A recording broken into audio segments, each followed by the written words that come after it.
บายดีทุกคนอยู่ดีมีแห้งมาพบกับบ่าวทาวรคนอยู่สวนมื้อนี้ผู้ขาสิมาแบ่งปันมาแนะนำให้ฮู้จักยาพื้นเมืองลาวเฮาพี่น้องใส่กันตั้งแต่บรรพบุรุษเฮามาพุ่นนั่นเด้หมอน้อยยะนางพี่น้องเอ้ยหมอน้อยยะนางเด้อนี่เด้อนี่เด้นี่ใบทางหน้าเพิ่นนี่ทางหลังอันนี้เด้อทางหลังหมอน้อยยะนางสิอยู่น้ำป่าน้ำดงเฮาเพิ่นสิมักอยู่น้ำดงเด้อน้ำเหล่าเด้ออยู่น้ำโคกบ่อยากมีได้เด้อพี่น้องเด้อเป็นสิลามขึ้นตามกงไม้กกตอกนี่เครือเพิ่นก็เป็นคนๆไปนี่ได้เครือก็เป็นคนๆไปสิสังเกตเด้อพี่น้องเด้อสังเกตเด้อหมอน้อยยะนางเด้อเครือเพิ่นเป็นคน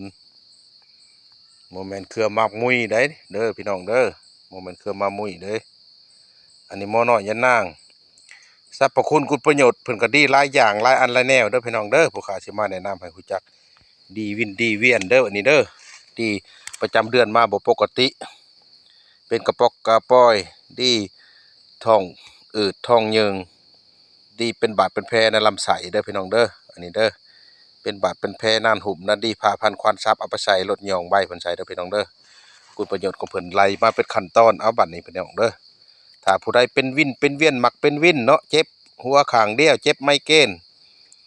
เด้อเอาใบเพิ่นนี่แหละไปหย่องกับใบยะนางใส่กันเด้อ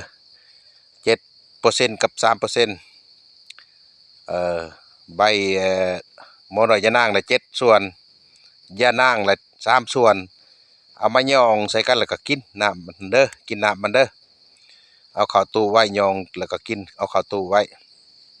กินมื้อหนึ่ง3เทื่อเช้าเที่ยงแลงใส่น้ำประมาณอยู่ลิตรหนึ่งเอาประมาณ1กำมือแหละอันนี้ก็ได้ยะนางก็เอา3%แล้วมาหย่องใส่น้ำลิตรหนึ่งแล้วใส่ตู้ไว้กินตอนเช้าตอนเที่ยงตอนแลงสิเฮ็ดให้เฮาดีเจ็บหัวเด้อดีเจ็บหัววินหัวเจ็บหัวข้างเดียวหั่นนะถ้าผู้ใดเจ็บหัวมักเจ็บหัวเป็นวินเป็นเวียนมักเจ็บหัวเด้อตัวนี้บัดนี้ถ้าผู้ใดเป็นอันนั้นประจำเดือนมาบ่ปกติก็คือกันเป็นกระปอกกระป้อยเป็นมาแล้วเจ็บท้องเจ็บไส้หั่นนะเจ็บในท้องน้อยนี่บ่ยาบ่เศร้า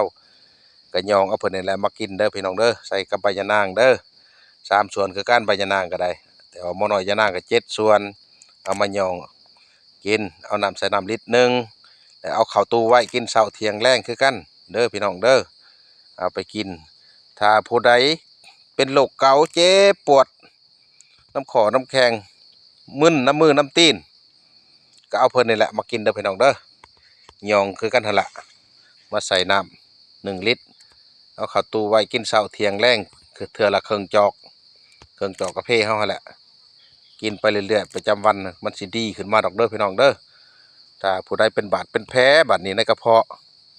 ก็เอาหย่องเพิ่นนี่แหละใส่กับน้ำใส่กับใบยะนางคือกัน3ส่วน7ส่วนคือกันหม้อน้อยยะนาง7ส่วนยะนางใบยะนาง7ส่วนเอามาหย่องใส่น้ำลิตรหนึ่งก็กินเช้าเที่ยงแลงคือกันเด้อพี่น้องเด้ออันนี้หั่นบ่าวตะวันมาแนะนำให้รู้จักมาแบ่งปันสิ่งดีๆให้พ่อแม่พี่น้องได้กินนำกันเด้อพี่น้องเด้อ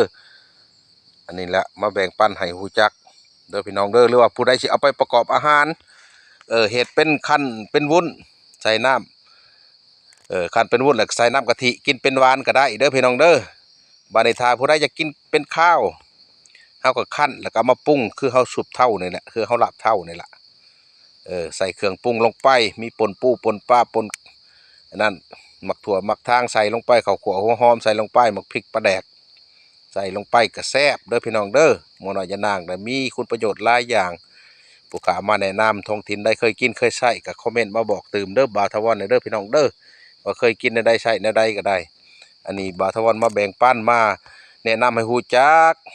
เอาไปกินไปใส่นำกันเด้อพี่น้องเด้อพ่อแม่พี่น้องเฮาเอาอย่าเจ็บอย่าจนกินแล้วให้ดีให้เศร้าเด้อพี่น้องเด้อสาธุร่ำรวยกันสาธุ